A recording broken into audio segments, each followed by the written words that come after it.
Thank you. Thank you for this opportunity. So I find myself enjoying the luxury of choosing in being, choosing between anything. And recently there's been some conversation of being versus doing, and I'm hearing maybe a little bit of creating versus experiencing. And that we potentially, and I don't always have the right language for these questions, create at the gross, subtle, and causal level and experience there as well. And yet there's a choosing that can happen. Can you speak to that? I mean, I hear a call to action. What I heard from you was a call to action. I'm being very specific. I'm saying that we're all experienced junkies, and we're self-centered, experienced junkies that have a very materialistic relationship to our feeling experience, and we have to cut that out because the future needs to be created now, and we don't have any more time to sit around and enjoy the ride. We have to make something happen. Now, the degree to which we embrace the kind of urgency I'm speaking about is the degree to which we will experience our own ecstatic release. When I talk about ecstatic release, I'm talking about being released from the bondage of samsara in real time. It's not something that you imagine. There is nothing more important for any of us to experience than that. Now that is not. It's not merely a kind of happy, pleasant, blissful high. It's something much more profound than that and much more important. And yes, I'm definitely emphasizing the doing or creative dimension versus the being dimension. I think we've had since the 60s, everybody's been talking about, be here now, and now we have the power of now. It's the same old thing. I mean, I personally, and this is my own opinion, so take it, I think it's the last thing we need is more be here now. Because it's not enough. It's not enough. Even in terms of our evolution and development and understanding of what enlightenment is about, is a lot more than that. Of course, to have a real integrated integrated understanding of what enlightenment is, it has to embrace both dimensions, right? So the absolute nature of everything as it already is inherently free and inherently full and inherently perfect. Now, the foundation, I believe, of any liberated perspective, including an evolutionary one, has to be based upon a deep realization, recognition, and not only understanding, but knowing that faster than thought or before thought. You see, so you already know everything is full and everything is perfect and everything is complete. And how do you know if a person really knows that? You can tell with their relationship to life, by how they live, whether they're still a hungry ghost, right, or whether at the deepest level their existential doubt has been released and transcended, and just in their relationship to life in so many ways. But that's just the foundation, and upon that foundation, there's an urgency, I feel and I believe, that we need to embrace this, what I'm calling this creative or evolutionary principle. I believe that, particularly because of the time we're living in, that's what we need to be doing. So I even feel when we talk about this stuff, and again, this is just my view on it, but even when we talk about this stuff, we need to talk about it in such a way that's literally going to light a fire underneath us. You see, because the problem is, what happens most of the time is we're all so wound up and so uptight and so lost in our own narcissism. If someone says, calm down, transcend the mind, be in the moment, we go, we smile, and then we feel the relief, and they say, that's it. And I say, that's not it.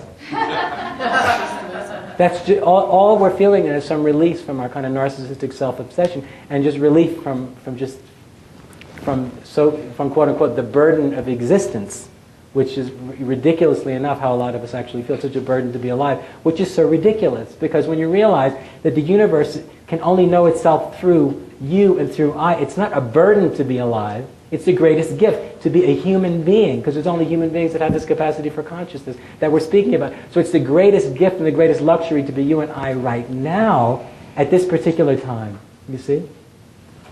And so, of course, in the way that I'm presenting it, of course, I'm emphasizing this creative dimension with, very deliberately for very clear reasons. I feel that we just have, a lot of the ways people think about, this kind of non-traditional, very personalized spirituality is so about feeling good. And in the end, I don't think I don't think awakening is really about feeling good. I think it's about something much more important than that.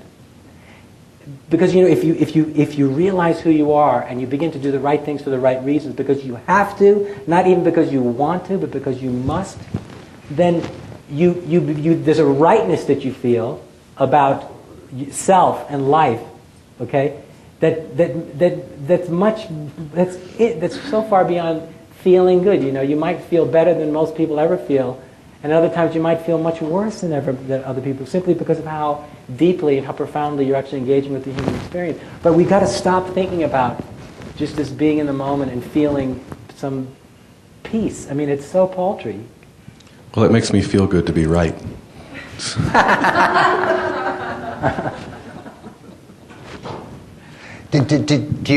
Are you okay? Do you have some understanding about your whole experiential movement of feeling? It was nice to hear more voice of doing. I mean, I resonate with that quite a bit, of doing at both the gross and the subtle levels. Yeah. More doing, or not less being, just more doing. Right, exactly. Exactly. Except if you get stuck in doing, he'll go after that. Well, yeah, because that would be doing that's not informed by Make sure you get that part. The mind of enlightenment. Well, because where's the doing coming from? Yeah. And where are you going?